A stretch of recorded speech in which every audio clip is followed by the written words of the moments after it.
Welcome to episode 176, Broad Street Hustle. I'm your host, Tommy Nanny. We got an axe-packed show bringing you the misery of the weekend, which was Philadelphia sports and has carried into this week. Go around the horn before we get into the episode. I got Jason Sayada. What's up, Tom? Jason, how are you? And then we got Jimmy the Chalk. I think the only person that had a more miserable week than a Philadelphia sports fan was Mark Sanchez. Yeah, that's kind of crazy.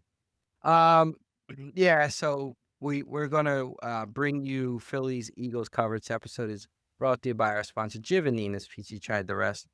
Now try the best. All right, let's go Phillies first. Let's start. We'll set the stage. Phillies are down 2-0. As we tape this, it's about 7:30 on the East Coast. Phillies first pitch is 9:08. So probably going to be posted after the next day of the game. So series might be over, might be 2-1. So some of what we talk about might not matter, might look smart, might look stupid. Don't know. We'll see what the boys think. But we will at least talk about what has already happened in the series. We can throw blame around. We can say what the problem is. We can, wherever we want to go. But Phillies are down 2-0. The theme has been rinse and repeat. We saw this in parts of 22 against Houston. We saw this in 23 against Arizona. We saw this last year against the Mets. It's the top of the lineup. The big hitters aren't necessarily hitting. They're not hitting in key positions. Bullpen has been kind of shaky at times. Nobody's really coming through. Starting pitching's been excellent. And Topper, every time he's had to make a decision, it's been the wrong one. So rinse and repeat. Jason, let's start off with you and Phillies down 0-2. Yeah, I mean, my whole thing of it is Thompson. We could blame Thompson. He definitely has made decisions that are questionable so far in the series. We can blame the bullpen because specifically in game one, I think, I kind of, well, game one is Robertson, but you could also blame Thompson. So I think that's kind of like a combination there. But I kind of, and I'm Ryan Kirkering's biggest critic. I kind of think he did his job to a certain extent the other night, and the defense let him down, and he had to get 4 outs, and he didn't get 4 outs. But here's my point. When your 3 potential Hall of Famers, almost combined billion-dollar players, are 2 for 21 in the series. And I'm going to give you stats. I'm going to step back because it's not only this year. I'm going to step back to game 3 of the Arizona series in 2023. Phillies are up 2-0. Since game 3 of the Arizona series, Trey Turner is 6 for 41 in the playoffs for a 146 average. Schwarber is 7 for 40 for a 175 average. And Harper is 7 for 35 for a 200 average. So combined, they're hitting 172 in the playoffs since then. I don't care if Tony La Russa and Joe Torre and Casey Stengel are in the dugout managing. If their top 3 players are doing this in the playoffs, they're not going to be successful. These guys they better wake up. They have one game to wake up. I don't know if they could do it or not, but for me, the blame goes to them. Yeah, I would count it, though. The top 3 guys for the Dodgers really hasn't done anything. Ohtani, 1 single for an RBI late in the game last week. Betts, nothing. Freeman had that, maybe a double to get it second, third. And they're up 2-0. So why are their top 3 guys not performing? They're up 2-0. And we're all disappointed and we're all pissed off after the first 2 games. But you could really almost say, like, these games aren't that out of control on one side or the other. Like, you could say game 1 is 1 bad pitch by Schramm. Game 2, if Kepler or Turner gets a big hit in the 9th inning, they win that game. So Right, but the difference is they're not. The difference is Will Smith comes out with 2 outs and gets a single. Absolutely. Sosa comes out with 2 outs and flies out. Yeah, there's no question. I mean, and Bohm comes out with 2 outs, a 2-0 pitch, and hits a that's weaker the ball to thin third base. margin. That's the margin, right? So So yeah, so it's not just the top 3 guys is my point. I mean, right, but I don't wanna say it's the top 3 guys because I think that does a disservice to the rest of the slop that we had to watch. The slop, which is Topper's decisions on everything that he had to do. The slop of the bullpen who had to come in and make plays when they haven't. The defense that has let them down in key situations. The base running that has let them down in key situations. Any aspect that could possibly they had a chance to score a run, get a 2-out hit, do this, they didn't do. So I don't want to blame one person. I think it's all of them, and I'm very disappointed. And I don't know the answer, but I think they got a little bit of just flat out. This core of players are just flat out losers, and they can't get the stink of being a loser off of them. Chalky. Well, I mean, to Jason's point, you're through 2 games, and game 1 you had the lead after 6. Game 2 you're tied after 6. So nobody's saying these games aren't going to be close. They're no. They're the 2 of the 3 best teams in the league. No, but I think in some of the other series we were talking about, like by the 7th inning, most of those games you had a sense of they're not winning this game, and we've said amongst ourselves, well, especially after the 6th inning in game 2. Where Harper and Bohm failed to get guys home, that, okay, this will be the inning, and it turned out to be correct. Game 2. You mentioned Kirkring.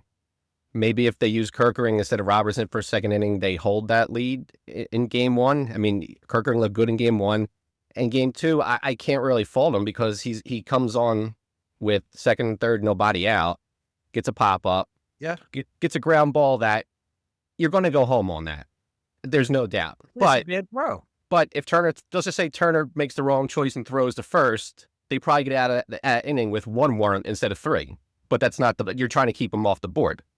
But as I kind of said in our messages to each other, okay, so this Dodgers team, they won last year. So they can prove that they can get through it. This Phillies team hasn't gotten there yet. You don't have to play a perfect game, but you can't make more than a few mistakes. And the difference of Turner's throw, which was probably an easier play to make than the one the Dodgers had to make on Castellanos. The throw is off. Hernandez scores, which I know Hernandez isn't a top 3 player, but he's hitting 3rd and he's killed him in both games. In key points. And then he was also 0 for 3 with 3 strikeouts until he hit a 3-run home run. Well, but he came through in the right time. Like in the first games, though. If Hernandez is a big reason why they won the first right. round. But the difference is when the moment was tough and they had to get a 2-out hit, he got it. The loser Phillies can't. That's the difference. That's what I said. The 3 guys. Yeah, that's what I'm saying. Like, 21. Sosa didn't do it. Bohm didn't do it. No. Yeah, well, Sosa didn't. But Will Smith got a 2-out hit that made it 3-0 with 2 outs. Listen, this is not the reason. I'm not going to say this is the reason they are losing and will lose the series. The only one that's been reliable is Bader. Bader getting hurt absolutely is a huge part because Thompson has less guys to play with. He's got other decisions he's got to move. Bader almost hit that home run. He got the run home in game 1. He made a couple good defensive plays, and he comes in on one leg and gets a hit in game 2. And then you got a pinch run from him. So you got to use him because he's your best hitter available. And then you got to take him off the base path right away. So that injury is a huge handicap. So knowing that, and you're Rob Thompson, when it's the 7th inning and there's 2 outs and nobody on, why do you hit Sosa? Why do you hit Stott for Sosa? You now just gave up your card in Stott by taking out. You just take up. So now in that 9th inning, Stott doesn't come to bat. Sosa's at bat. And then if they go to lefty, you have Sosa. If they don't, you could bring.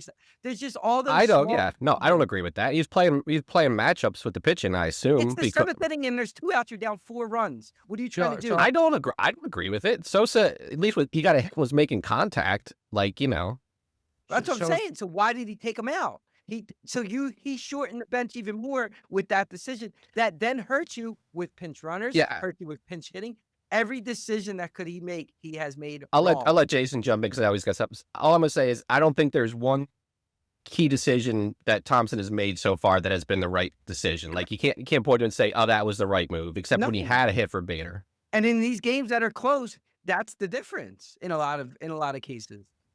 So I think a key point here is, and it's a combination of Thompson and Dombrowski, is, in a 5-game series, do you really need Walker and Bueller on the roster? You're Because never if going to play not, them, Bo. You're not going to do you it. could have Stubbs. You could even maybe have Crawford on the bench to pinch run. I mean, Stubbs is pretty fast for a catcher. Certainly faster than 100%. than There was Castellanos. no reason to have So both of them. that's a pretty big mistake. These guys aren't going to pull. I don't care what. Like Wilson's not fair. I would have rather they put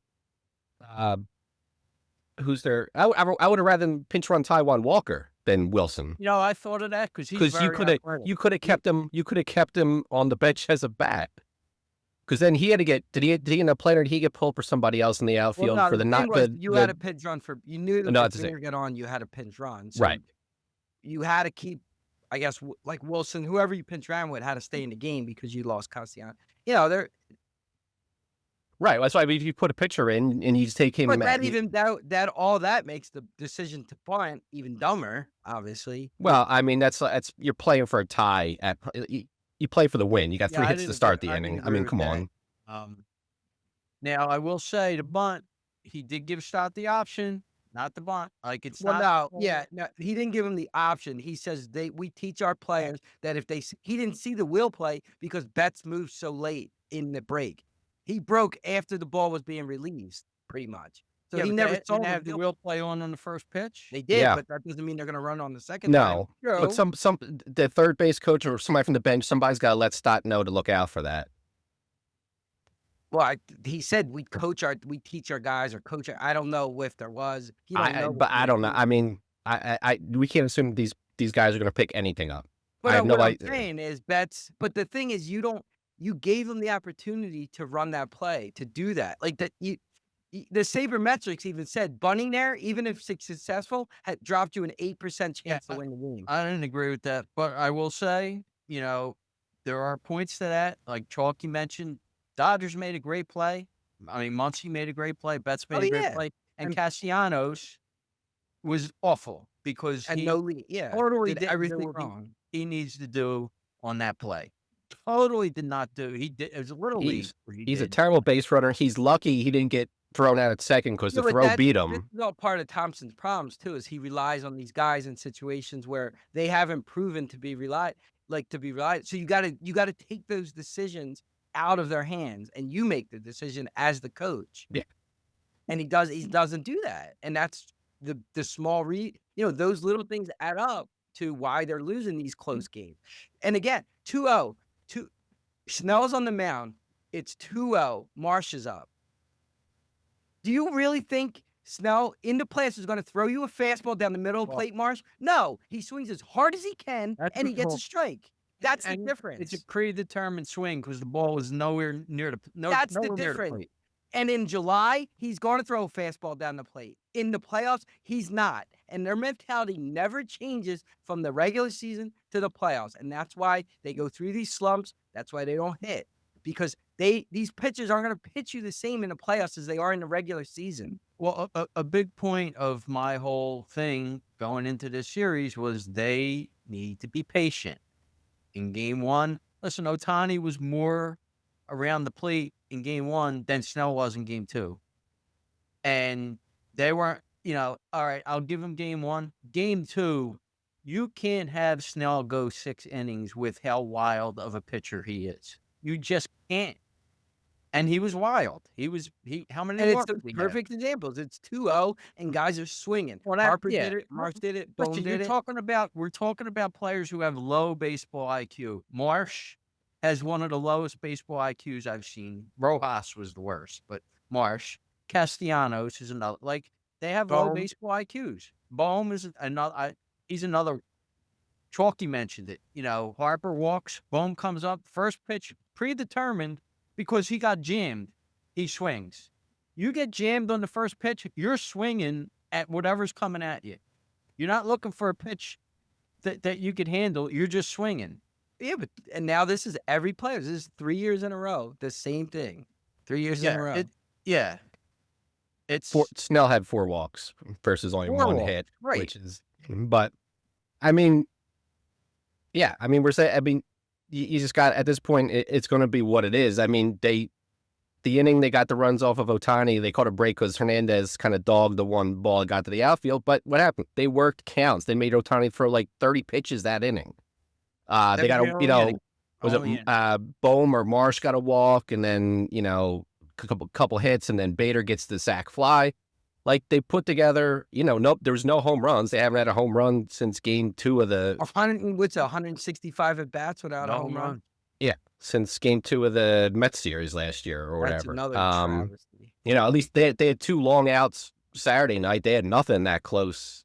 Nothing that close the other night. So, that's, look, when the chips were down, the Dodgers made the Phillies pay for mistakes they made or calls that went against them that were borderline. Like, was it Robertson had to could have been strike 3, instead it was ball. So the door got opened and they got the kill shot in. The Eagles. Well, that's a whole same discussion for a second game. But the Phillies, they jumped on Ohtani early and they got the listen. The other. We talked about the bullpen. Get to the bullpen tied or ahead, and they've hit the Dodgers bullpen. They didn't score any runs in game 1, but they got the bases loaded, and they got guys on the 9th, and then they almost pulled it out the other night. So, I want to talk about bad managers. Dave Oh, Roberts. my God. Dave Roberts put in Blake Trinan. Honestly, the team should have collectively said, no, that we're not doing that. Like, that's insane.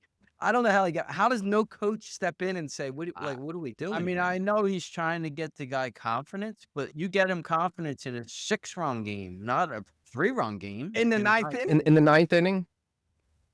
All the time is, Sasaki's their guy, Sasaki's their guy, and then he's not even warming up to start the 9th. And you got a day off. You had a day off in between. You put him out there and you close it out. Almost cost them too. Yeah. I mean, 1 hit in the gap by Turner, and it's 1-1. Yeah. Or if Muncie's a step slow and doesn't get that the 3rd in time, he throws it in the outfield or whatever. Yeah. I mean, and we almost threw the ball away at first base to tie the game too. Oh, he's short-armed. Yeah. Yeah. Oh, my God. Did you see that? Yeah, it was bad. I mean, all right. So what do you think tonight? Do they extend the series? Do we get to a game 4? Could we eventually get to a game 5?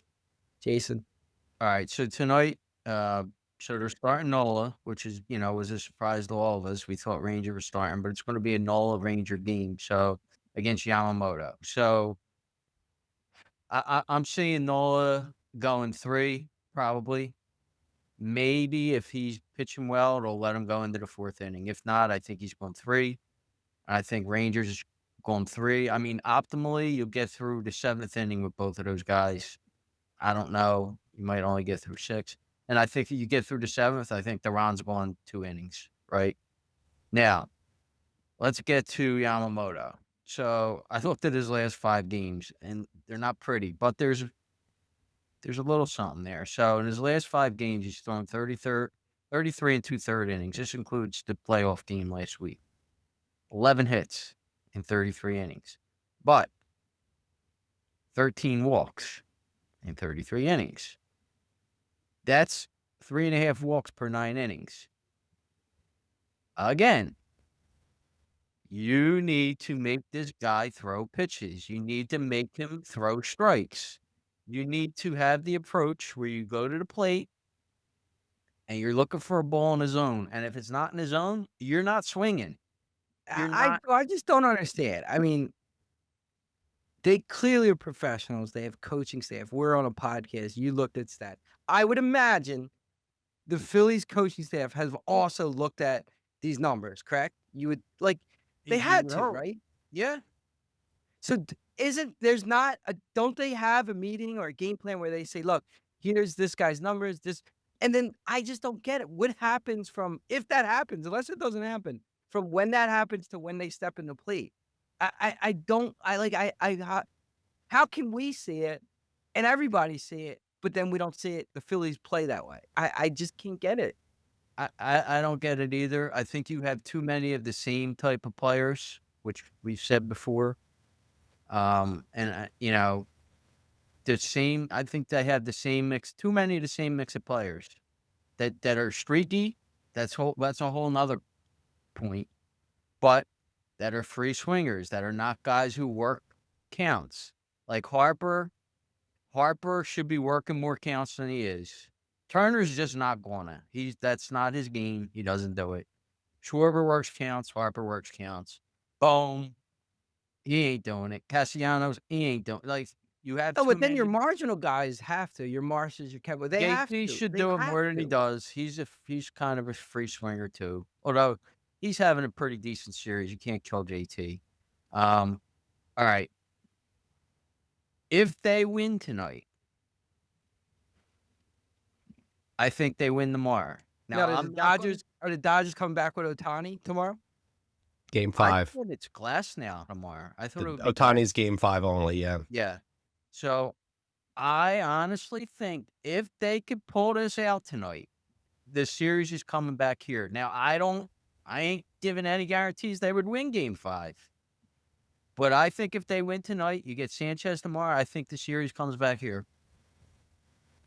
Chalky? It would be the ultimate Philadelphia sports team moment to win these two and then Oh, lose game absolutely. lose game yeah. 5 Saturday No night. fucking year. Nope. I was almost going to be bold enough to say if they win tonight, they win the series. I'll go with Jason. If they win tonight, they win tomorrow. I don't think they win tonight. This team in this core has not won a game where they faced elimination, which is not necessarily an easy thing, but they've folded in every elimination game that they played in the last 3 years. I am not going to expect different until I see otherwise. I think if you're lucky, you hope to get 4 out of Nola, hope to get maybe 4 out of Sanchez, and you go to Duran in the 9th. That's the ideal scenario. You might have to think otherwise because there is no tomorrow if you lose tonight. So you empty the chambers and you worry about tomorrow if you get there. I would just, I would make him throw pitches. If he wants to make Yamamoto throw 3 strikes down the plate and just sit and take, and then maybe you start swinging the second time around. Make him throw pitches early. If Schwarber wants to try to ambush him on the first pitch, okay, but then you sit and wait. And you try to get to the bullpen by the 6th inning, and you try to do your damage there. I think that's the formula, unless you get really lucky. Yamamoto made him look silly the first time they played. They won that game, but that was because they got a couple runs off the pen. I don't think they win tonight. Have you guys seen the lineup yet? Because I haven't. Yeah. I have, yeah. It's the what same you lineup. think. It's See, I would have tried leading Schwarber. I would have tried lefty righty. I would have tried Schwarber, Turner, Harper, JT, Marth, Bone, Kepler, or whoever, Castellanos, Kepler, whatever. I would have tried a lefty righty mix, but no, it's the same. It's Turner, Turner, Schwarber, Harper. I would have switched that up. JT. After JT, is it Kepler or Castellanos? I don't know. Or it's Marsh. Marsh probably. It's Castellanos, Kepler. Yeah. So it's what you thought. That's going to be like Thompson doesn't change that stuff up. We talked about the guy who had the best numbers against Ohtani was Castellanos. He sat him in game 1. Kepler did nothing. Kepler got a hit late, but he did nothing against Ohtani. So he was like, well, Kepler's a lefty, Ohtani's a right-hander. We're playing the only matchup. person that had good numbers against Yamamoto is Bader. He's 4 for 7. 4 for 6, right? Yeah. I think Castellanos is not bad either, actually, right? I don't think they had many hits. There was only a couple at bats. there was actually No. there's 3 guys, Yeah, and Bader was one of them. It's only 2 years he's only been around, but I thought I saw that. 1 for 2 off of them. So who knows? Yeah, but 1 for 2 is. I hear you, but maybe they see him. Look, I actually don't have a problem with the Nola Ranger. I rather have Nola not out of the pen and start and have Ranger out. Nola's first inning is to me it. Like if he gets through that first inning, I think he's going to give you 3 to 4 innings, no Yep. problem. Maybe a run, maybe not a run. I can see that. And then Ranger is going to come in and do what we know he's going to do. So I don't have a problem with that. The first inning could be scary for no. I don't know how confident I am. I mean, he's the highest ERA pitcher in the history of Phillies playoff baseball. Now, one thing I will say that's a little bit different, I think, than teams past, like they fought a little bit more this year in the regular season. You know, they're coming off that Mets sweep. They come back and they win 15. You know, like they've come back in a lot of games this year. So, like, I do think they have some fight. They almost did come back in game 2 where I thought they were dead in the water. So, yeah, you know, that's the one thing you can hold your hat on. But I don't think they're going to win tonight. I lean towards what Chalky said. They you know, last year against the Mets, I think their elimination game, they were pretty. I don't think they got a run, right? They were all, It was the No, same. they had the lead going into the 6th, and then they blew up. yeah, I The don't know. Grand Yeah, Slam. Didn't They lost like Was it 1-0 then it going? was into one. It was 1-0 going to the 6th, I think. Yeah, Lindor, is that the game Lindor had a grand Lindor had the slam? Grand Slam. Mhm.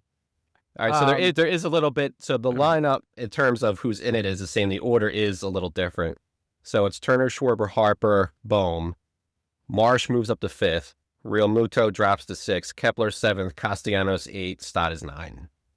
So I would have so we switched. move Marsh up is basically. He moved Marsh up, moved Castellanos down, I would have Right. put JT. and JT one spot down. So was JT. JT not 5? He was 5. So JT was 5 in game 2. Yeah. I would have put JT clean up and Bohm 6. Yeah, I see. There are the changes. I just don't think Topper's going to make. I don't know. All right, real quick, because we don't want to go too long. Does this playoffs, if say it does end tonight, do they bring Topper back?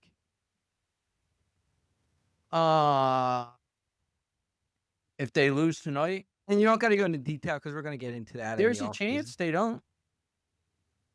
I don't know. 50-50. I don't know. If they lose tonight, my bet is they probably do. I do not think they should. Yeah, I kind of lean that way too. I think they would. I rather them not.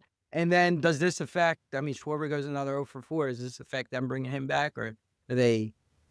I think in a way, Middleton would probably be a little happy because it's probably going to knock $25 million off his contract.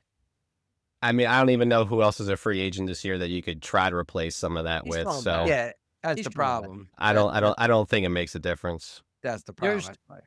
There's- The 3 main guys, they're coming back. You have them. You have them. Coming back, and JT's coming back. I mean, he's just coming back. Yeah, Well, it's more- we'll it's get to the range. we'll get to the off season. We'll There's a get to catcher, the catcher in Baltimore. I'd like to see him try to get, but It's the Ranger. I'm All not right. moving on from JT. But okay, all right. All right, let's. Anything else before Phillies related before we jump over to football? I wanted to throw my shoe through the television when the announcer kept saying last night in the game when it was 2 nights before. But that's just Yeah, Anderson was kind of. He did it more than once. He said that he kept saying last night, last night, Yeah, last he did night, it more last than night. Yeah. he's not a bad announcer though. No, he's not a bad Yeah, I announcer, but it actually just heard annoyed the me. Other games too. They like say the wrong team. They must be just so overwhelmed. I don't because it wasn't. They were just like kind of haywire. Just All like right, let's just do- like Tony Romo said that the Broncos were mad they didn't re-sign Zach Baun and he never played for him, which leads us to It's interesting. All right, let's go to Eagles. They lost for the first time this year. Kind of how I saw the game, kind of how Jay saw the game. I had them pulling it out in the end.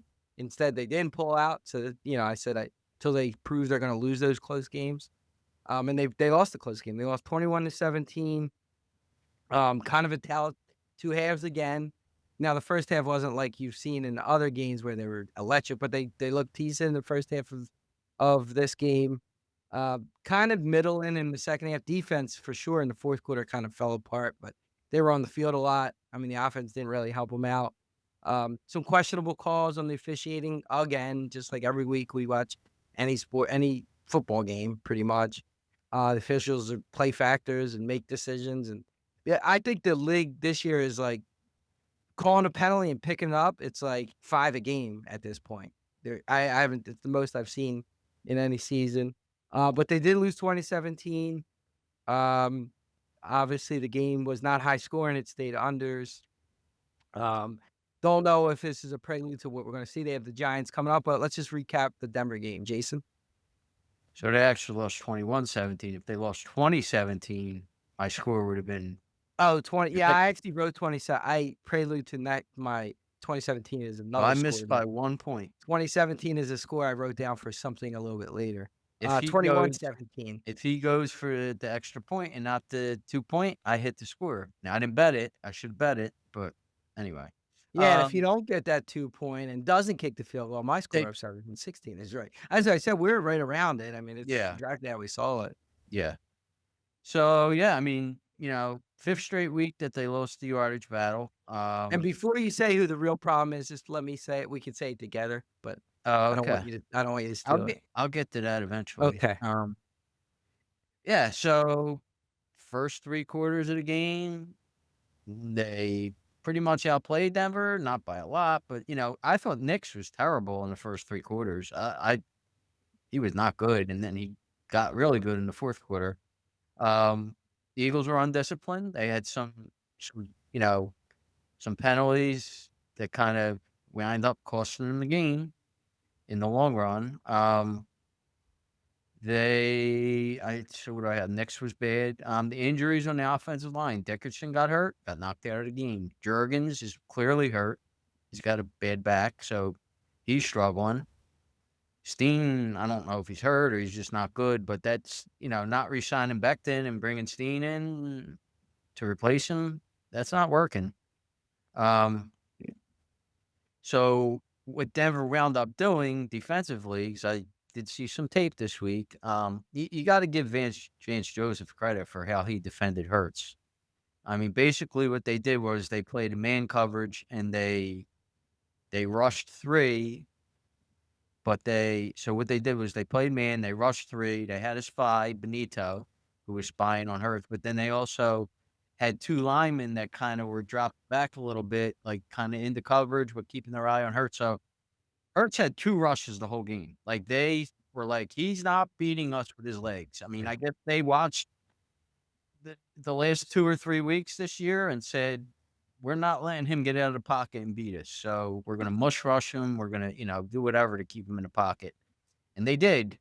I thought Mitchell had a little bit of a tough game, right? I mean, right after last week, we kind of threw Rose at him. Not that I think he's not a really good player, but he didn't have a good game.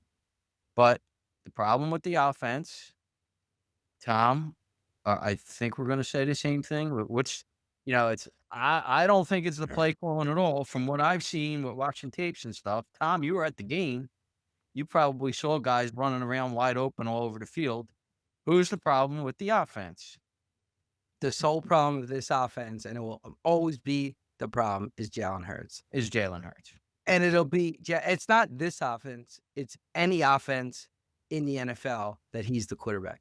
He's not capable to run a pro-style offense. He's not. He's not capable. What do they do every game? Their new thing now, and Belichick did the blueprint with the simulated pressures. They don't just simulate pressure with their front 4. They still only rush 4 guys. But what they do is they don't rush the same 4 guys. They drop guys. They drop ends in coverage and bring linebackers. So it's still a 4-man rush. And what that causes it to do is Hurts has to adjust to make a decision. And he's not capable to break down a defense and understand where to go, where the ball's supposed to go. It's the reason why they don't play action, because when he turns around after play action, he's confused at what he's looking at, and he's not able to throw the football effectively. I think he could look at a defense and see what's going on with it, but the minute that they changed the look, all over. It's why he's not good against zone defense. Correct. And if you watch, there's many plays, and there was one play that sticks out to me specifically, and I don't remember the exact, but he drops back in the pocket, has a very, very clean pocket with 2 guys that are open early in the routes, doesn't throw to either of them. They then get reopened in the route, even more open than they were. And instead of just moving in the pocket, he immediately runs out of the pocket, when there was no pressure, there was simulated pressure. And when he leaves the pocket, they continue to be open. And instead of throwing the ball to a more of a riskier spot, because I mean, Hurts threw some nice deep balls. Like he could throw That's the what ball he well. does. He could do that. But That's I'm saying fine. he could throw the ball well. He could throw it accurate at times, but he doesn't make throw. And what does he do? He runs the ball for a 1-yard loss, which is a sack. Or even in that case, if he runs for 5-6 yards and everybody's all giving him whats about, oh, he got 5 yards out of the play and all. Well, he could have got 30 yards if he made the throw that he should have made. He's not capable to run. And then the other thing is, well, he don't throw interceptions. He don't turn the ball over because he don't throw the ball. You're gonna have an interception when you throw into a window, which he can't do. When you throw in anticipation, which he can't do. When you do that, maybe the receiver's a step off or something. You're gonna throw an interception. You're gonna throw an interception here and there. It's just gonna happen. When you play the ball he plays and he only throws when somebody's open, like when I used to play on the street and I used to see somebody open, I would throw him the ball. That's what he does. He doesn't throw before guys get open. So he doesn't throw interceptions. That's wonderful. Okay. And this year, for the most part, he had the defense bail him out where they made the stop against Kansas City. The offense couldn't score enough. This week, they don't bail him out. They let up 2 scores. And I mean, give it to them. They probably convert that one, or they do convert the one, but they have a motion penalty. But that's some of him. That's some of the offense. That's Sirianni. But they make that stop. If they do stop and they win the game, everybody's talking about how great Hurts is. He won another game. His numbers look good in that game. But the defense doesn't bail him out, and they lose. I watched Josh Allen play, and I know it's not right to compare him with Josh Allen, but Josh Allen, when he even rolls out of the pocket, Allen, because he'll leave the pocket too. I mean, he steps up. But when he leaves the pocket, if you watch, he creates almost a new pocket out of the pocket. He doesn't just run out of bounds and try to either throw it away. He stops until he's about to get sacked to keep his eyes downfield. And then sometimes he throws a pass that could get picked off, but he trusts his receiver to go up and get it. And if the receiver goes up and gets it, they picked up 40 yards.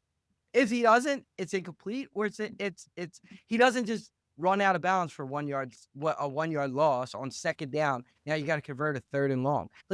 These are all things. And last year he had Saquon bail him out. How many times did Saquon break a long run in the second half? They're not doing that this year. Their offense line is not good. I mean, it's not been too bad against the pass, to be honest with you, but against the run, it's not good.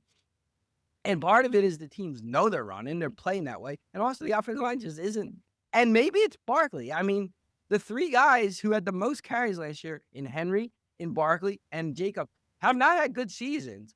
Did all their offense? No, the wear and tear on the running back position affects these guys. It just does. So I don't think you're going to get a Barkley like you had last year. I don't even think you're going to get 80% of Barkley that you had last year. So they need to figure this out. And I don't know if they are, because I just don't think Hurts is capable to figure it out. Chalky, as a Hurts defender on the podcast, we'll give it to you. Well, I can confidently say they didn't lose that game because of Jalen Hurts. He made more than how do they lose games besides Jake Browning? Who's losing games because of the quarterback directly? He made more than enough plays to win the game. Where I bleeds. They can throw 4-yard pass. How about all the plays he doesn't make? He left a lot of plays on the field. Charlie. No, but Dotson doesn't bobble the ball. AJ Brown doesn't stop running. They don't call back to Devontae Smith. They call holding on Goddard. He made enough plays. He has unbelievable talent around him. He made enough throws that they win the game anyway. But no, as I've said before, if you don't have the other facets of the game working, like your run game or whatever else as a deterrent, he's not going to single-handedly put the team on his back and will them to a victory unless he can use his legs. He'll hit the guys that are open. If the defenses get too complex or he gets confused, it's a problem. And handing off to, Barkley got 6 carries last week.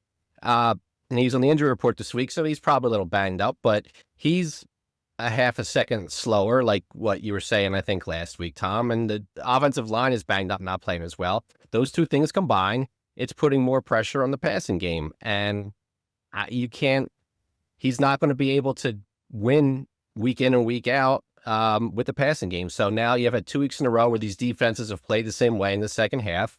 They got a touchdown the first drive of the second half this week, and at the second drive was the Brown play that everybody wants to talk about, and then they didn't do a whole much of a lot until the fourth quarter when there was the 2 penalties called that negated the first downs, and then the last drive. So there was plenty of struggles on the offensive side of the ball. But look, I mean, we've talked about it. They were flirting. They're itching for a loss. And when you make mistakes and when, the refs didn't cause them to lose the game, but the refs did them no favors with some of those calls in some very key situations. And if you're a great team, you find a way to win no matter what. They're not a great team right now. All right, but, they're 4-1. If you look at the rest of the 4-1 teams, they've played a tougher schedule, have a better resume. Am I as confident that they'll look a lot better as maybe the Bills who had a bad loss or Detroit who had a bad loss will? Maybe not, but there's nobody right now that's tearing the league up. So they have some time to figure it out, but they got to start figuring it out. All right, what about this week, Jason? The Eagles are a 7-point favorite, over under 40.5. They got the Giants tomorrow, Thursday night at the Meadowlands or whatever it's called. Yeah, I see this as being a very boring game. I think the Giants are going to run the ball. I think they're going to run with Scatterboo. I think Dart's going to, do his bad quarterback in Jalen Hurts impression, running around. I think they're going to try to feed the ball to Barkley this week. I think they're going to run the ball. Hurts is going to try to run. And I think both teams are going to run the ball. I see the clock running the whole game, very low scoring. I do see the Eagles winning because I don't think the Giants offense is just not good. I'm going to cop out and say 20-13 right on the line. Yeah, I don't have much to add. I saw kind of similar. I don't think the Eagles are going to get their offense together because Barkley is banged up. You got to be careful with this turf. I mean, it really is a disgrace. So I think you'll see a lot of like Dillons, and I think that you'll finally get to see some of the backup running backs play. But I don't see the Giants do much offensively, just like you said, Jay. I think exactly their game plan. The Giants have a decent front four, so I mean, I could definitely see Hurts struggling again. I got a 2016. I think the Giants will cover the game. That's why I had it 2016, but I had it as low scoring as well. Chalky. Yeah, I mean, this is not the ideal game for Nakobe Dean to come back playing at the Meadowlands turf for sure. We'll see if that gives him a different wrinkle in the defense. We played well last year, so he can kind of help in all facets of the game, see if Fangio schemes something up. I mean, the Giants are a bad team right now, and the Eagles not playing great. So I think Dart's been turning the ball over his first couple games. The Eagles will get 1 or 2 turnovers. I'll say 23-13. Yeah, I don't think anybody sees a ton of point. I mean, I watched some of that Giants game. Like, Dart was just running and just dropped the ball. One of the plays, he just completely just dropped the foot. Because we had the same, so I mean, we'll get that. But he just dropped it when nobody even touched him. And now his Slayton's out, so his top 2 receivers are out. I think he was on the injury report. I think Dart was on the injury report. He is. He's going to play, but he's on their injury report. Yeah, this game might be over if the Phillies are playing. The Eagles game might get over before the Phillies game gets over. I mean, it's going to be also, a running ball. I mean, before we give out our picks, like Joe Flacco just got traded to the Bengals. Why do the Giants have 3 quarterbacks on their roster? I heard that they're not interested in trading Winston. Say it again? I heard they're not interested in trading Winston. They'd rather trade Wilson. I think you get more for Wilson. Nobody wants Wilson. You think? Nobody wants Wilson. They want think Winston, and they don't want to trade Winston. Yeah, I think Winston would be a higher priority, especially in season. Yeah, people want Winston. They don't want Wilson, and they want to trade Wilson. So that's why they have 3 quarterbacks. But you're a terrible team with 3 quarterbacks. It's very minor. By the way, I'll go into the stats, but because we forgot to talk about it, let's talk about it now. Survivor, are we going with Green Bay? I think we have to. I assume. Okay. Yeah, All right. it's a play. All All right. right, let's move into picks and we'll wrap this up, Jason. Yeah. So league stats. So the public on over unders or overs, which was 9 overs and 5 unders last week. So over actually took over under for the year. It's 41-37 in overs. The public, another bad week. They went 6 and 8. They're now 33 and 45 on the year. Us as a podcast, we went 4 and 5 for the week. I went 2 and 1. We all had the Saints as our best bet, and we all hit it. So Tom, now when you and I have the best bet, we are now 12 and 4 lifetime. So 75%. It's pretty good. Tom, you and I also had the Saints. We both had the Saints. No, So- Seattle. I'm sorry, we both had Seattle. And we did not. That game was wild. I mean, Yeah, it's it was like, oh, we're gonna win. Oh, we're not gonna win. We're gonna win. It was just back and forth. But so overall, when we have the same pick, we're now 26 and 13. So we're 67%. Still pretty good. But then I did have the Patriots who won outright. I was going to say that. I wasn't going to use it as a bet, but I was going to say I think they could yeah, win that's a outright. good pick. It was exactly what you thought too. Kind of. And I did, push us all for Survivor if we were thinking about the Bills because I didn't like that game at all. So Patriots won, so I went 2 and 1. Tom, you went 1 and 2. Like I mentioned, you had the Saints as your best bet. You had the Seahawks, and then you had the Bengals. They made it close. They just made it couldn't get close over at it. the end. They almost backdoored it, but they're really bad. Yeah, Browning is tough to watch. Yeah, well, he's not going to play anymore now. Chalky, you also went 1 and 2. You also had the Saints, so you broke the snide that you had with best bets. But then you had the Chargers. The Chargers had that game won, and then the idiot ran into the punter in the end zone, and that just turned the whole game because they returned that punt for a touchdown too. They would have went up 17-0, and then that was it. That guy turned the whole game around. And then the Vikings, would you lose that by a point or half a point? I forget. It was half a point. So the closing line, if I got the closing line, I would have won because that was 3.5, but it was 4.5 when we recorded. So lost by half. Yep. And the Rally Monkey went 2 and 1. So he had his first winning week. He also had the Saints. But he had the Colts, which we had for Survivor, luckily. But then he had the Chiefs who lost outright. But his Colts pick was because Richardson was playing. Richardson did play in that game. Yeah, he was right. He got in the game. He was right. All right. So on the year, I am now 10 and 5. Profit of $419, 67% win, 28% ROI. Tommy is 9 and 6. Profit of $216. He is at 60% win, 14% ROI. Chalky, you're now 6 and 9. Loss of $360, I believe. 40% win, minus 24% ROI. Rally Monkey 6 and 9 on the year. So as a podcast without the Rally Monkey, we're 25 and 20 on the year. Profit of $275, 56% win, 6.1% ROI. Best bets, Tommy and I are both 4 and 1 on the year. Chalky, you're 1 and 4. I'm 33-23 lifetime, 59%, I believe. Tom's 31 and 23, 57%. Chalky 27 and 31, 47%. Can't forget Meeker's 23 and 28, 45%. But lifetime without Meeker, we're 91 and 77, 54% win percentage.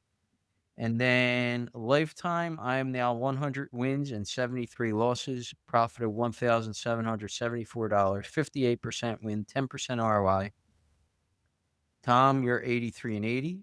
Loss of $243, 51% win, minus 1% ROI. Chalky is 86 and 88, I believe. I can't read my writing, but loss of $316. Or no, maybe more than that. I think it's 916, actually. 916 loss. 43%. No, 49% win, minus 5% ROI. Sorry. And let's not forget Meeker. 72 and 81. Loss of $1,598. 47% win, minus 10% ROI. Without Meeker, we're now 269 and 241. Profit of $615, 53% win, 1.2% ROI. Okay. Well, let's get into picks.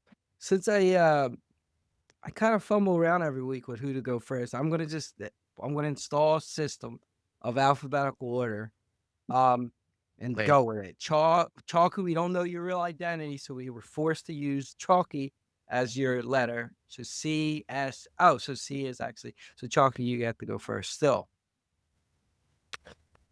All right. Betting splits really don't mean much at this point in the week, but I'll just be contrarian anyway. My best bet is going to be New Orleans plus 3.5 against the Patriots. That's minus 115. no, that's riding, going against a team that the public got to see on Sunday night, beat the Bills team. You know what I mean? That's like that. Yeah, I mean, it's a Bengals big win. win, and they, the Saints. We talked about why the Saints might not be as bad as they looked before the Giants I game. looked at So that game. I couldn't pull the trigger because I think I'm just afraid the Saints actually are. I did pull yeah, the of trigger. course. I did pull. I'll give you a But little. with Not as my best bet, but I pulled. with the hook, I'll take the Mhm. Saints.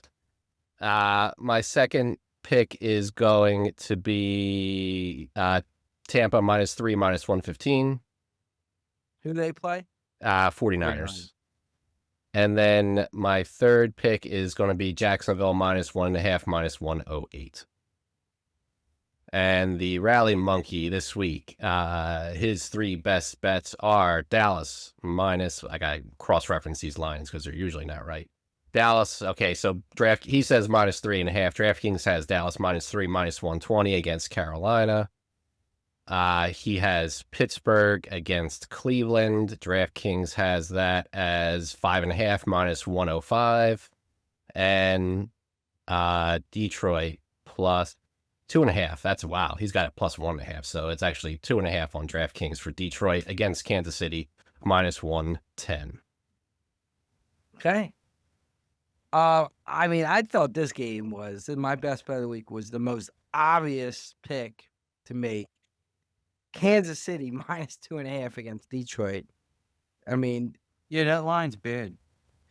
dude, Kansas City's coming off the loss. Jacksonville favorite. Everybody and their mother has Detroit as the best team in the league right now. Like something shady. That line's shady. Yeah, that's the shadiest of all shady. So it's minus 110, minus 2.5, minus 110.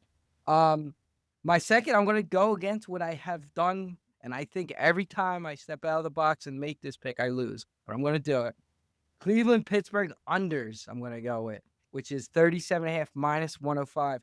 That's like one of the lowest over unders that I've seen in NFL in a while. So that just tells me that Vegas can't make the line low enough and make it look like an NFL over What under. was the Chiefs? Vic? Minus 110. 110. And then minus 105 on the 37.5. And then my last one, I'm gonna do the kind of the chalky philosophy that I just said. I'm gonna take the Jets plus 7.5, minus 115. So getting the hook versus Denver. Denver coming off the big win from playing the Eagles, flying back to Denver, flying back to Philly. Maybe a little bit of letdown. I could see them winning by a touchdown and the hook coming in play. Well, they didn't fly back to Denver. They stayed. Well, this is in England. They went right to England. Oh, forgot about the England game. Oh, well, I got to go right. Which makes the line even shadier, to be honest with you, because it should be higher than 7.5, but I'll still take the hook. But hopefully I got to win. That's just luck at this point if I can win that game. All right, Jason. Yeah, so my best bet's going to be the Falcons, plus 4.5, minus 105. Everybody's going to assume the Bills are going to bounce back. I don't think the Bills have played well this year. I just don't. I think similar to the Eagles, they're winning these games, and I don't know, they're barely winning them. And then the Falcons, had the week off, so coming off the bye, home. I like the Falcons in that game. Second bet, I'm going to take a bad team. I'm going to hold my nose. I'm going to take the Panthers plus 3, plus 100. I wanted the hook, but I'm not getting it. Against the Cowboys, I mean, that Cowboys defense, I don't know. They beat the Jets, who might be they probably are the worst team in football at this point. The Panthers are coming off a win, which I'm not crazy about, but I don't know. I mean, it's probably a field goal game. I'll take Panthers at home +3 in that game. And then my third pick is another bad team, but I already mentioned it. It's the Saints. It's +3.5, -115. I don't think they're as bad as we thought they were going to be, and I don't think they're good, but I don't think they're that bad. Um, I don't know. And Tom, you mentioned it. Patriots coming off a big division win on at night, Sunday night, and Yeah, it's the only thing I thought we got a little bit lucky in that Giants game because Saints what I did run kept turning the ball over and all. the Saints ran a punt back or had an 80-yard, not Yeah, punt, 80-yard I reception. don't think they're good at all. I mean, Had listen, it. they can lose this game by field goal. I got me and Chalky had the hook, so I'll take a shot. All right. Anything else? Go Phils. Go Phils. Yeah, sure. Go Phils. Episode Go Phils. 176. Broad Shootouts. Have a good night.